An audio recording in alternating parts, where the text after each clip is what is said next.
nós vamos falar nessa noite sobre o pensamento filosófico desse homem chamado Epicuro. E, olhando aqui para os nossos jovens universitários, né? Jovens que estão entrando na universidade, que já saíram, eu quero dizer uma coisa para vocês, escute isso aqui, ó. Isso aqui é importante vocês saberem. O pastor, o pregador, ele não pode entrar em detalhes aqui no púlpito. Eu vou falar de fulano. Olha, pessoal, por que eu acho interessante a gente falar isso aqui? Você vai ver que na prática tem gente com os pensamentos de Epicuro. Ok? Então vamos lá. Porque eles tiveram uma contenda com o apóstolo Paulo. Vamos ler o texto. É Atos 17, versículo 16. Enquanto Paulo os esperava os companheiros dele, né? Chegarem lá em Atenas. Atenas é a capital da Grécia. Até hoje é a capital da Grécia. O seu espírito se revoltava em face da idolatria dominante naquela cidade. Eu falei o quê? Idolatria dominante naquela cidade. Ou seja, era idolatria demais. Por isso, dissertava, ou seja, pregava na sinagoga entre os judeus e os gentios piedosos, também na praça, todos os dias, entre os que se encontravam ali.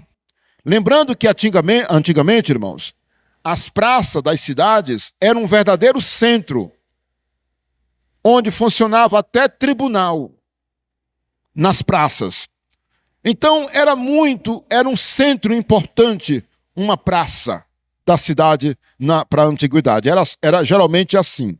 Ou na entrada da cidade funcionavam as coisas mais importantes, né? E alguns, 18, e alguns dos filósofos epicureus, olha aí, Epicuro, alguns dos filósofos epicureus e estoicos contendiam com Paulo, havendo quem perguntasse: que quer dizer esse tagarela? Sabe como foi que eles chamaram Paulo? Porque os filósofos, eles se achavam importantes, os filósofos. Eles chamaram Paulo de tagarela, E você sabe o que quer dizer a palavra tagarela? Uma pessoa que não tem valor, que fica conversando besteiras, que fica tocando num assunto aqui, outro ali, mas não sabe de nada. É isso que quer dizer a palavra tagarela. Uma pessoa que fica só falando besteira por aí, né? Olha aí, ó. O que quer dizer esse tagarela? E outros diziam o seguinte: parece pregador de estranhos deuses, pois Paulo pregava a Jesus e a ressurreição. Olha, um comentarista disse que na mente deles, quando Paulo dizia assim, ó, eu prego Jesus e a ressurreição, eles pensavam que Paulo estava pregando um casal de deuses. Jesus era o macho e a ressurreição, a fêmea ou a mulher. Que coisa! Eles não estavam entendendo, irmãos, o que Paulo estava pregando. Verso 19. Então, tomando-o consigo, o levaram ao Areópago, que era o centro de discussão filosófica e também uma espécie de centro político, né? de discussão, dizendo: poderemos saber que nova doutrina é essa que ensinas? Verso 20. Posto que nos trazes aos ouvidos coisas estranhas, queremos saber o que vem a ser isso. Vocês percebem que a pregação de Paulo era sobre a ressurreição de Jesus, ok? A pregação. E quando eles ouviram, eles ficaram assim, ó. O que é isso que ele está falando? Ele está falando mesmo de quê? Aí começou aquela discussão. E então eles disseram, venham comigo. Venham conosco, melhor dizendo. Levaram ele para o Areópago. O Areópago era um local apropriado para essa discussão. Vem conosco. Explica melhor esse negócio aí, explique. Certamente, irmãos, Paulo disse assim, maravilha, era isso que eu queria. Além de poder pregar para os filósofos, para a gente grande, sábia, ele foi convidado. Muito bem, agora nós vamos ver do 32 ao 34. Abra aí comigo do 32 ao 34. Quando ouviram falar da ressurreição de mortos, uns escarneceram e outros disseram, a respeito disso te ouviremos noutra ocasião. A essa altura, Paulo se retirou do meio deles. Houve, porém, alguns homens que se agregaram a ele e creram. Quem pode dizer amém? Entre eles estava quem, meus irmãos? Um homem chamado Dionísio, que era o Areopagita, ele era membro do Areópago. Uma mulher chamada o que, irmãos? Dâmaris. E com eles outros mais. Irmãos, aconteceu o seguinte, Paulo começou a falar. Jesus Cristo veio ao mundo. E Ele é o Salvador, o único. Ele morreu na cruz, mas Ele ressuscitou ao terceiro dia. E Ele pode ressuscitar você também. Um dia, quando você morrer e Ele vier. Quando Ele vier, e Ele começou a pregar a ressurreição. Ele começou, rapaz, quando Ele começou a pregar, ó o gesto que eu vou fazer aqui agora. E começou a discussão entre eles. Esse homem está fazendo loucura isso aí. Não entra aqui não. Já tinham pensado que ele estava pregando um casal de deuses, né? Jesus e a ressurreição. Já pensou? E eles foram embora. Mas, irmãos, como a palavra de Deus nunca volta vazia, olha que coisa. Dionísio, que possivelmente era um homem muito sábio, ele disse, eu gostei. Eu gostei e vou aceitar. Eu vou me converter a essa doutrina aí.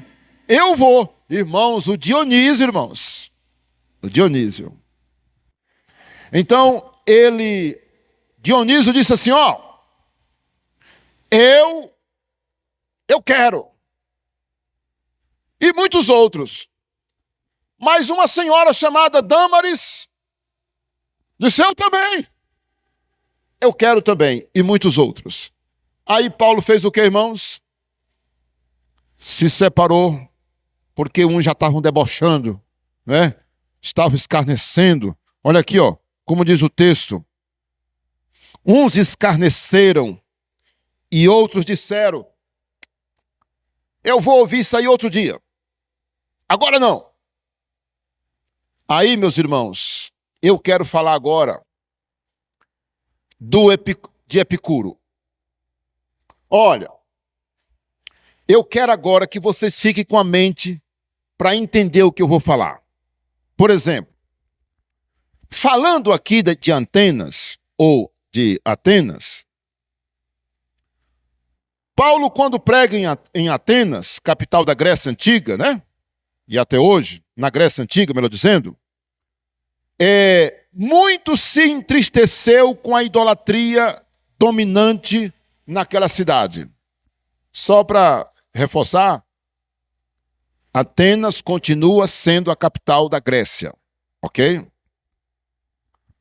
Olha aí, Caio. Caio Petrônio, um escritor romano, ele afirmou que no primeiro século, na cidade de Atenas, primeiro século da nossa era, primeiro século, existiam 25 mil estátuas. Só para você ter uma ideia, por que Paulo ficou com aquele, o estômago embrulhado, quando ele andava na cidade. Irmãos, era uma estátua aqui, uma estátua ali, uma estátua ali, uma estátua ali. Irmãos, segundo esse escritor romano, do século I, ele disse que havia 25 mil estátuas de deuses. Era estátua demais, menino. Cada esquina tinha estátua para todo lado. Mas fiquem vocês sabendo, ele também fala, o Petrônio, Caio Petrônio, ele fala que na cidade também tinha um outro lugar que lá era que tinha, era o Panteão, aonde ficavam os deuses, mais, né, outras estátuas. Lá tinha 30 mil estátuas no Panteão. Petrônio disse que em Atenas era mais fácil achar um Deus, com D minúsculo, do que um homem. Vocês entenderam o pensamento dele? Ele disse que tinha tantos deuses, estátuas, que era muito mais fácil encontrar um Deus do que uma pessoa, do que um homem, né? Meu Deus, que coisa, né? Paulo, ao pregar nessa cidade, chamou muita atenção dos filósofos epicureus e dos estoicos, como nós vimos, os quais o convidaram para ir com eles ao Areópago, que era o centro para discussão nesse nível, ou desse tipo. Mas quando eles o ouviram falar sobre o pecado, eu creio que Paulo pregou sobre o pecado, Paulo falou sobre a vida eterna que nós temos em Cristo, falou da salvação da alma, falou da morte e ressurreição falou da morte e da ressurreição de Cristo. A mensagem deu o quê? Um nó na cabeça deles. Foi aí que eles perderam totalmente o interesse de ouvir a pregação de Paulo. Eles tinham crenças e uma visão de mundo bem diferente da do cristianismo. E agora nós vamos ver por que a visão de Epicuro, ela entrou em confronto com a verdade do Evangelho. Percebam claramente que no capítulo 17, verso 18, que nós lemos, diz claramente que Paulo encontrou alguns dos filósofos epicureus e estoicos. Hoje, nós só vamos poder falar sobre Epicuro ou os epicureus, porque os estoicos, se Deus permitir, a gente fala em outro dia, que não dá para falar os dois na mesma pregação, porque é muita coisa. Aí, queridos, eu quero mostrar o seguinte. Bora responder essa pergunta aí, Olha aí a pergunta. Pode passar. Quem foi Epicuro? Já que nós estamos chamando a atenção para esse criatura aí. Epicuro, ele era grego, no caso um filósofo. Ele viveu nos séculos 4 e 3, porque é antes de Cristo. Ele nasceu no ano 340 E ele morreu no ano 271. Entendeu? Ele nasceu no ano 340 e ele morreu no ano 271.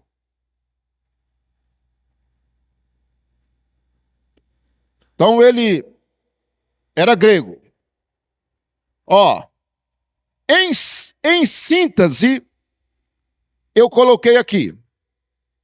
Ele pregava a felicidade, ele pregava o prazer e a satisfação dos desejos como o bem supremo do ser humano. Vocês estão entendendo o que ele pregava? Ele dizia que o homem tinha que buscar a felicidade, buscar o prazer, a satisfação dos desejos, porque isso era a coisa melhor para ele, a coisa mais importante para ele.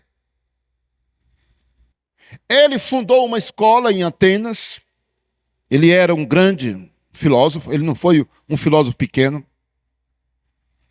E ele escreveu cerca de 300 livros, mas aqui eu lembrei da mensagem sobre a Bíblia. Irmãos, essa criatura, a Bíblia tem 66 livros. Olha aqui, 3.400 anos. Levou 1.500 anos para ser escrita. Por cerca de 40 autores. Como nós pregamos domingo passado, no caso a minha esposa, né, que pregou aqui. Irmãos, nunca se perdeu. Está aqui, Mas esse filósofo chamado Epicuro, ele escreveu mais de 300 livros e todos se perderam. Na verdade, a história conta que ele escreveu exatamente 300 livros e outras coisas, mas esses livros se perderam. Então, veja, irmãos, que a Bíblia tem bastante vantagem, não é? Diante de uma situação como essa. Olha, ele ensinava, escuta bem, Epicuro ensinava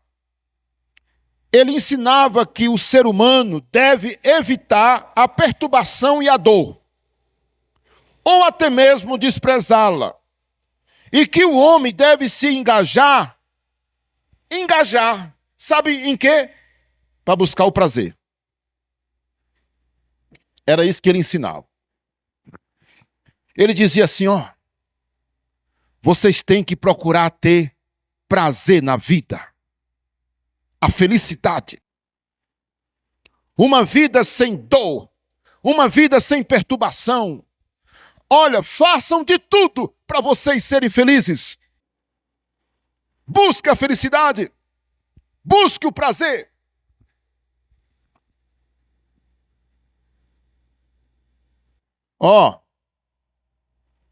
Hoje o que se tem dele é apenas umas 3 cartas e alguns fragmentos que ele escreveu. Porque os livros, após a sua morte, seus ensinos se tornaram uma espécie de culto na Grécia. E foi muito aceito, tanto pelos gregos como pelos romanos. E ele foi um homem estranho e costumava alimentar-se só com pão e água. E ele chegou a ser chamado por alguns de pessimista sorridente. Ao mesmo tempo que ele era pessimista, ele era um homem que, segundo alguns, andava sorrindo, porque ele pregava a felicidade. Mas ele era um homem estranho. Ele só comia pão e água. Ele só comia pão e água. Agora, queridos, por hora, a gente não vê, né? Mas vamos chegar lá. O seu ensino foi tão forte que alguns no primeiro século, lembra que quando os epicureus falaram com Paulo, foi no primeiro século, e ele viveu no 4º século antes de Cristo. Então, quando o apóstolo Paulo pregou o evangelho, já tinha cerca de 400 anos que ele tinha morrido. Esse homem tinha morrido. 400 anos depois. Então, moral da história. O pessoal dizia o seguinte: rapaz, os ensinos de Epicuro vai combater a Bíblia. Tá vendo?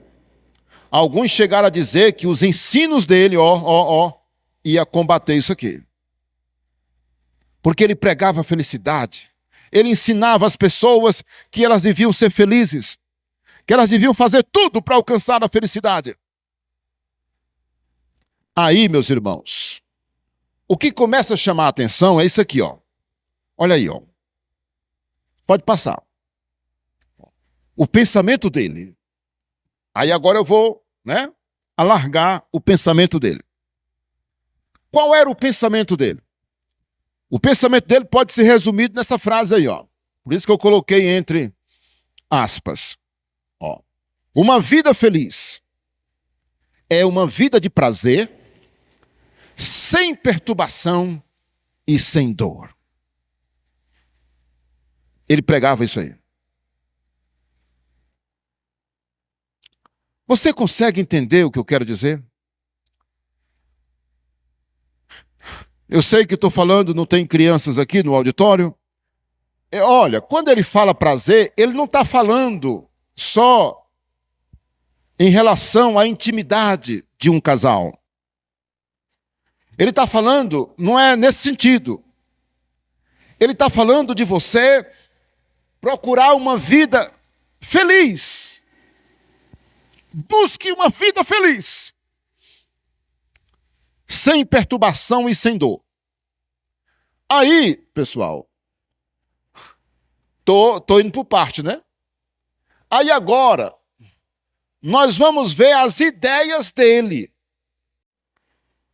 Como ele transmitia as ideias para chegar nesse pensamento dele de ter uma vida feliz. Vamos ver em que ele acreditava. Ok? Bora lá? Por isso que ele teve um confronto com o apóstolo Paulo. Ó. Na mesma hora, meu amigo. Quando Paulo pregou para eles, eles estranharam. E Paulo jogou pesado. Certamente Paulo pregou e disse assim para eles: olha, vocês precisam ouvir isso. A verdade é essa.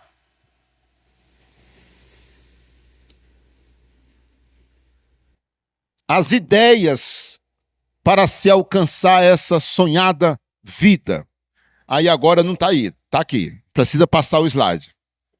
Eu vou ler, porque se eu tivesse colocado aí era coisa demais. Ouçam com atenção. Ó, qual eram as ideias dele? Primeiro, não tenha medo de Deus. Ele disse que uma pessoa que tem medo de Deus não pode ser feliz. Não é uma ideia maligna? Não. Não é só não ter medo de Deus. Ele diz para não ter medo dos deuses. Outro pensamento dele. Ele disse o seguinte: não tenha medo da morte. Ele disse que uma pessoa que tem medo da morte não pode ser feliz. Sabe por quê? Sabe por que ele disse que as pessoas não deviam ter medo da morte? Você imagina? Você tem ideia por que ele disse que não precisa ter medo da morte? É porque ele disse que depois dela não tem mais nada. Ele disse, não. Olha, os deuses, eles existem, mas eles não querem saber de nós, não. Então não tenha medo de Deus. Outro pensamento dele. Não tenha medo da morte, sabe por quê? Porque depois da morte, tem mais nada, meu amigo.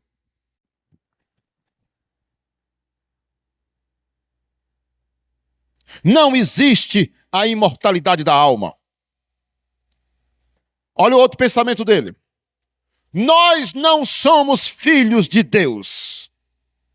Nós somos enteados da natureza.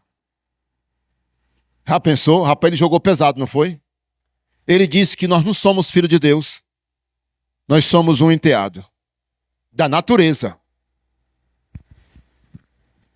E eu já disse para você de um homem que ele nunca reconhece Deus. Ele mora aqui na cidade. Ele sabe o que ele fala? Toda vez que eu falo de Deus para ele, ele diz: pastor, Deus não, a mãe natureza. Então ele não reconhece Deus. Olha aí, ó. Ele disse que a alma, a nossa alma, é apenas um conjunto de átomos que após a morte se desintegram com o corpo, e o que realmente importa é o presente. O supremo bem para o homem é buscar os prazeres necessários, mas de uma forma moderada. Somos livres para fazermos o que quisermos. Temos que aproveitar a vida e desfrutar as boas amizades. Esse era o pensamento dele. Irmãos, ele está dizendo que não existe ressurreição, não existe, não é, esse negócio de alma, presta conta, a alma se desintegra, não é, juntamente com o corpo, é um conjunto de átomos. O que nós precisamos saber é só do presente, é só do agora. Meus irmãos, o epicurismo, que é a doutrina de Epicuro, chamada epicurismo, filosofia, ela muito se assemelha com a filosofia que nós conhecemos chamada hedonista. O que essa filosofia prega? Prega que o prazer é a meta a ser alcançada. A filosofia hedonista, que é muito parecida com a de Epicuro, ela diz o seguinte: comamos e bebamos, porque amanhã nós morreremos. Ou nada é errado se te faz feliz. Irmãos, olha que pensamento maligno. O que foi que eu disse? Nada é errado se te faz feliz. Pensamento diabólico, irmãos. Pensamento diabólico. Se algo te faz feliz, vai lá e faz. Irmãos, esses pensamentos, eles são diabólicos. Tu tem que aproveitar a vida. Tu tem que ser feliz. Tu não vai te preocupar com a morte, coisa nenhuma, porque isso aí não existe. Irmãos, olha que coisa. A filosofia, irmãos, de Epicuro, a filosofia de Epicuro, bem como essa aqui de os hedonistas, de Edom, hedonista, ela é uma filosofia ou um pensamento regido pelos desejos da carne e dos pensamentos, é claro, regida pelo egoísmo. Pelo egoísmo, a pessoa só pensa nela. É regida pela soberba, pelo orgulho, libertinagem, que são todos condenados pela Bíblia. Todas essas coisas aqui, a Bíblia condena. A soberba, a libertinagem, o orgulho, o egoísmo, o desejo da carne. Todas essas coisas são condenadas pela palavra de Deus. E aí, meus irmãos, vamos agora para o terceiro. Olha aí, ó. Nós vamos refutar pela Bíblia. Vamos fazer isso aqui, ó. Pensamento de Epicuro. Pensamento de Epicuro, fora. Como nós vamos refutar o pensamento de Epicuro? Primeiro, nós vamos dizer que é um pensamento que colide com o Evangelho de Cristo. Quando Epicuro dizia para os seus alunos, lembra que ele fundou uma escola, e um detalhe, os livros dele, os livros dele se perderam, não foi? mas é porque tudo isso é providência de Deus. Mas eu quero dizer o seguinte: no primeiro século, segundo, terceiro, irmãos, olha, o que esse homem falou, ou falava, o que ele escreveu, era muito, muito respeitado. Segundo uma fonte que eu pesquisei, disse que havia um mercado em Atenas, numa cidade da Grécia, melhor dizendo. Um mercado que era todas as paredes do mercado. Todas as paredes, as praças, tinha as frases desse homem, de Epicuro, de tão admirado ele era no meio do povo. E aí, nós podemos dizer, em primeiro lugar, que o pensamento dele confronta com o Evangelho. Segundo, são ideias que estão presentes na nossa sociedade, por isso eu achei interessante pregar sobre isso. Porque você sabe que tem gente que tá vivendo baseado nessa doutrina de Epicuro. Tem pessoas, meus irmãos, que dizem assim, eu não vou me envolver com religião não, porque religião é a nossa felicidade. Eu quero ser uma pessoa livre. Aí faz assim. Não sabendo ela que ela está presa pelo pecado, pela ignorância. Muitas delas estão presas literalmente por demônios, espíritos malignos.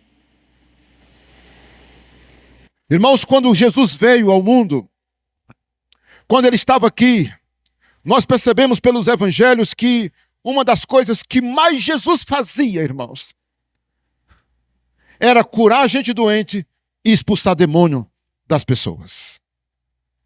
Eu lembro daquele caso daquela mulher encurvada, que há 18 anos ela andava encurvada. Quando Jesus olhou para ela, Jesus não disse, mulher, que a tua coluna fique direita. Não, Jesus expulsou um demônio, irmãos, que estava nela. E ela voltou. A Bíblia também fala de um jovem que era mudo e surdo. Jesus expulsou o demônio que estava nele e ele voltou a falar e a ouvir. Quem pode dizer amém? Irmão, Jesus expulsava os demônios e as pessoas eram libertas. E elas, irmãos, o que tem de gente, irmãos? E elas dizem, não, eu sou livre. Livre o quê, meu amigo? Livre de quê? Não consegue deixar o vício, não consegue deixar a imoralidade, não consegue deixar o mundo, não consegue deixar a mentira, não consegue deixar os vícios que estão destruindo a sua vida. As drogas e tantas outras coisas. Os pensamentos de Epicuro, eles estão presentes na sociedade. O perigo é que esses ensinos de Epicuro propagam uma visão errada do cristianismo. Aí agora, pessoal, vamos ver. A visão errada do cristianismo é essa aqui, que o cristianismo é uma religião que priva as pessoas de seus prazeres. Há aquela ideia de que os cristãos são pessoas que não se divertem. Uma vez um irmão disse aqui, pastor Isaías, ele participou de um evento da nossa igreja e foi muito legal. Eu acho que foi um passeio que nós fizemos. Aí quando ele estava lá, ele disse, pastor, olha, eu tinha uma visão muito errada dos crentes. Eu dizia comigo mesmo que os crentes não se divertiam. Irmãos, é um grande engano que as pessoas têm não é do povo de Deus, porque o povo de Deus é um povo festeiro, povo alegre. Eu posso ouvir um amém? E aí, meus irmãos, essa é a visão.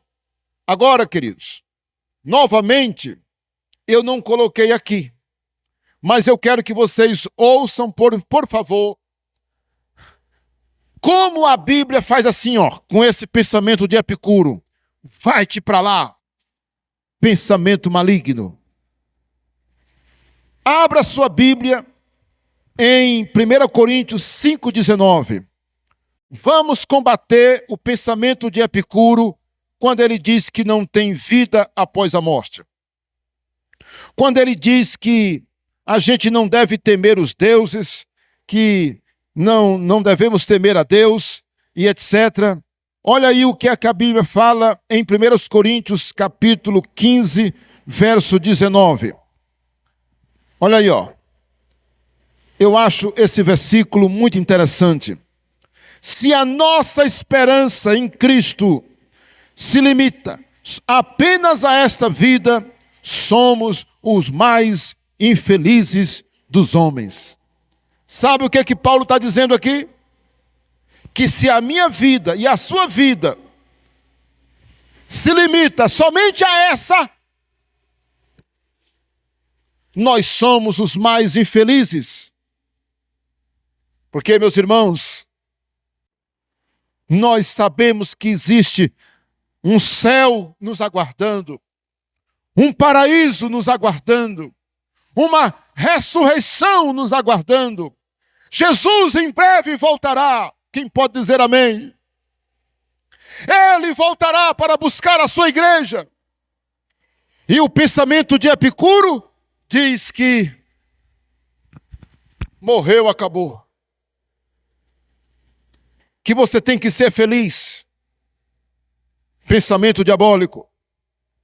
Olha, meus irmãos, a visão do cristão está na eternidade. Quem pode dizer amém? Olha, a ideia epicurista, ou de Epicuro, de rejeitar a existência de Deus e de pregar a busca pelo prazer, é fruto de uma rebeldia e cegueira espiritual do ser humano. E aqui o texto é longo, eu não vou ler, mas eu quero que vocês anotem aí, anotem por favor, Romanos capítulo 1, do verso 18 ao 32. Paulo vai mostrar nesse livro que os homens rejeitaram a sabedoria de Deus, rejeitaram a revelação que Deus deu, e eles se meteram em pensamentos diabólicos. E por isso Deus os entregou a paixões infâmias. Está escrito em Romanos 1, de 18 a 32. E aí, só para eu confirmar esse pensamento, 2 Coríntios 4:4 diz que Satanás cegou o entendimento dos incrédulos, para que não lhes resplandeça a luz do Evangelho. Você entende agora por que Epicuro tinha esses pensamentos? Você entende agora por que ele tinha esses pensamentos? Estava cego, meu amigo. Cegueira espiritual. Olha aí, ó, uma outra maneira de rejeitar o ensino dele. A busca dos homens pelo prazer é a causa de guerras. Porque o ser humano precisa de limites. Você pode ir comigo para Tiago. Tiago capítulo 4, versículo 1. De onde procedem as guerras e contendas que há no meio de vós? De onde, senão, dos prazeres que militam na vossa carne? Irmãos, olha o que Tiago está dizendo, irmãos. De onde é que vêm as guerras que há no meio de vós, senão dos prazeres que militam na vossa carne? Ei, quando eu dou vazão aos prazeres, quando aquela pessoa decide viver baseado nos prazeres, fazendo a vontade que ela, né? O que vem na mente dela? Ela se torna uma escrava, irmãos, dos seus próprios pensamentos. Porque a carne, ela tem uma característica. Ela nunca está satisfeita. Ela peca e quer pecar mais. Todo pecador tem essa característica. Ele peca, e quanto mais ele peca, mais ele se joga ao pecado. E Tiago está dizendo, de onde é que vêm as guerras, as brigas, senão nos desejos que militam na vossa carne, né? Eu acho muito interessante. Dos prazeres que militam na vossa carne. Olha aí o quarto, ó. Jesus pregou em Lucas 9, 23, a renúncia do eu. Jesus disse que não dá para segui-lo se o eu continua no controle. Se você quiser ler comigo, Lucas 9, 23, olha o que Jesus falou, meus irmãos. Estou terminando, irmãos. Lucas 9, 23 diz o quê? O que diz aí no 23? Dizia Jesus a todos, se alguém quiser vir após mim, a si mesmo se negue.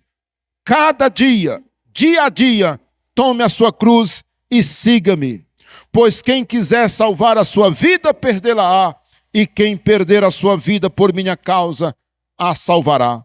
Ei, Jesus está dizendo o quê? Se você quiser ser meu discípulo, negue-se a si mesmo. Ó, irmãos, ó. O eu tem que morrer. O eu tem que ser crucificado na cruz. Porque não dá para conciliar, a minha vontade com a vontade de Deus. Dá não. O que tem que prevalecer é a vontade de Deus.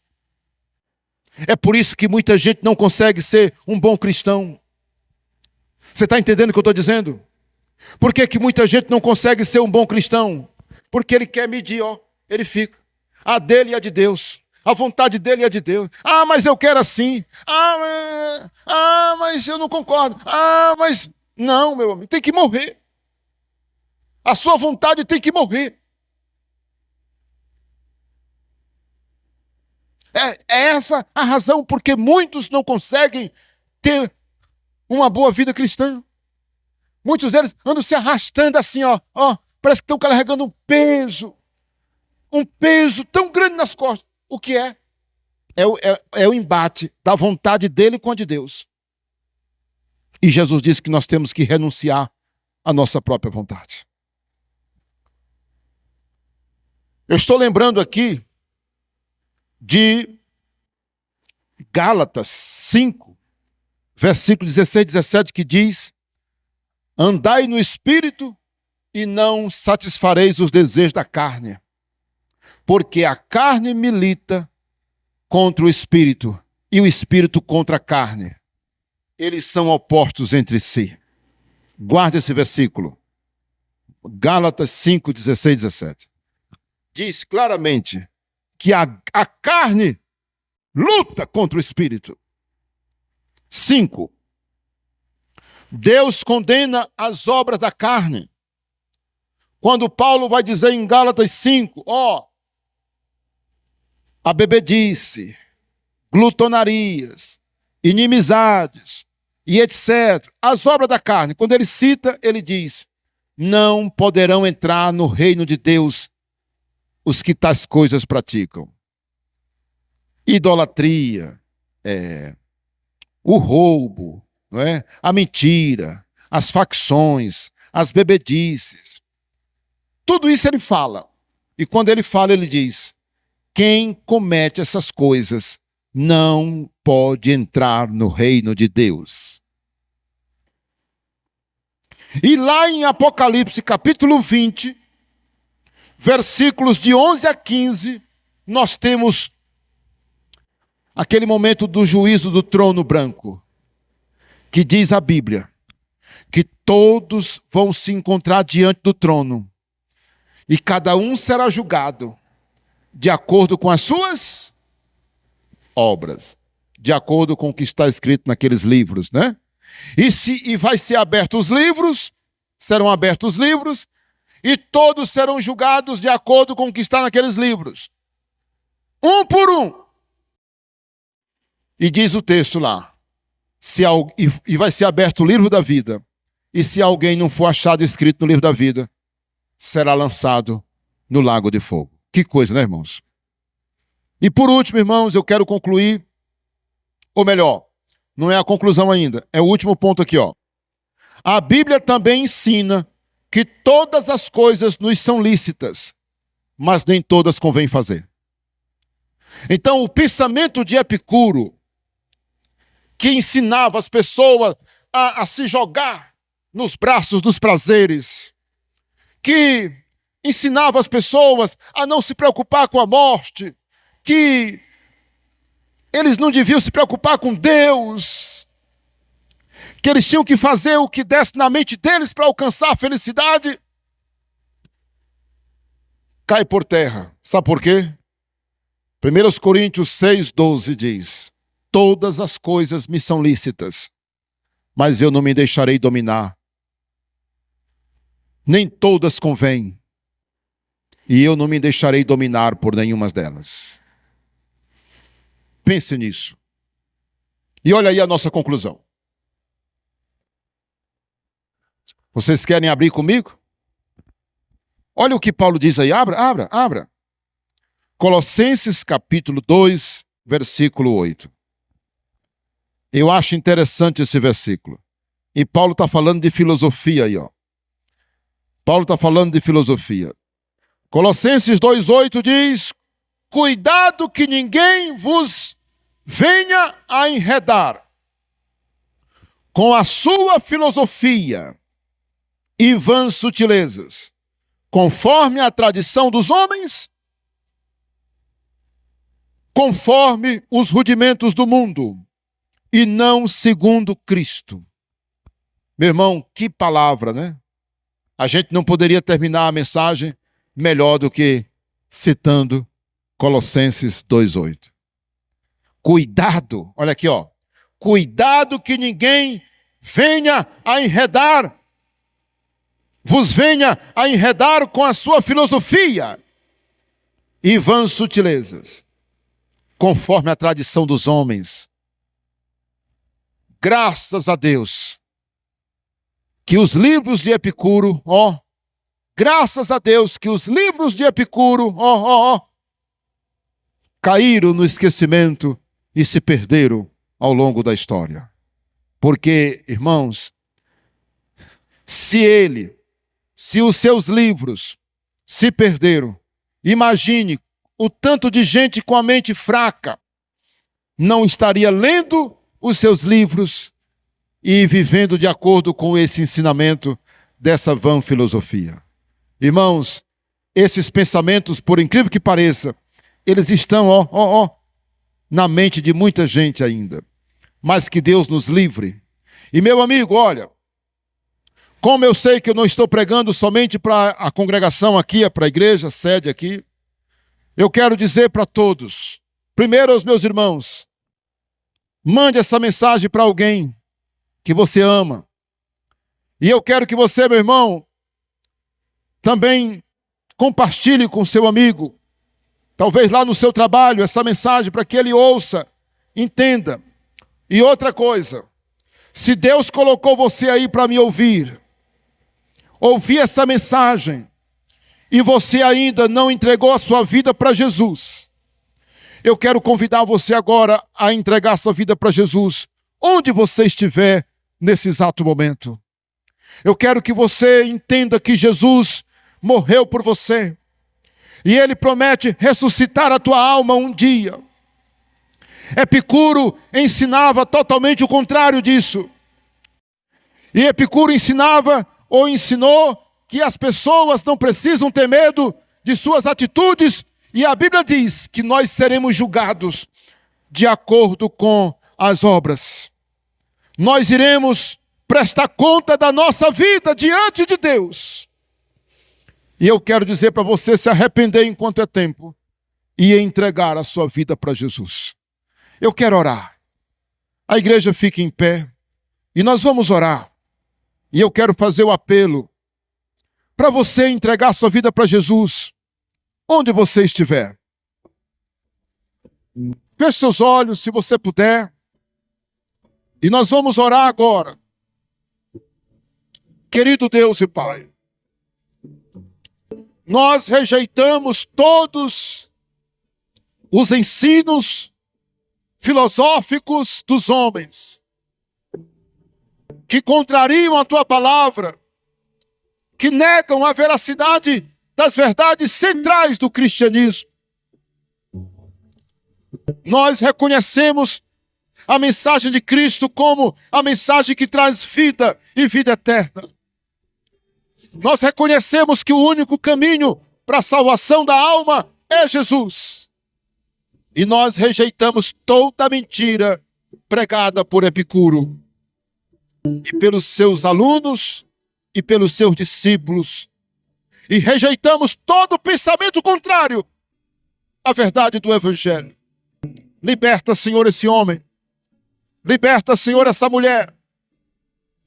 Liberta agora, Jesus, esse jovem que tem se lançado ao mundo das drogas, buscando satisfação dos seus desejos. Senhor, liberta agora esse homem, essa mulher que está vivendo uma vida dissoluta, entregue aos prazeres carnais. Liberta ela, liberta ele agora, Jesus. Eu quero que você diga, você que ainda não é um cristão, e você quer aceitar Jesus, diga: Jesus, eu te aceito como meu Senhor e Salvador. Eu rejeito os pensamentos filosóficos e agora aceito a Jesus, eu aceito a Bíblia, eu aceito a palavra de Deus. Em nome de Jesus eu me entrego a Cristo agora. Amém. Diga graças a Deus. Que Deus nos abençoe. Aplauda bem forte a Ele. Mais forte ainda. Aleluia!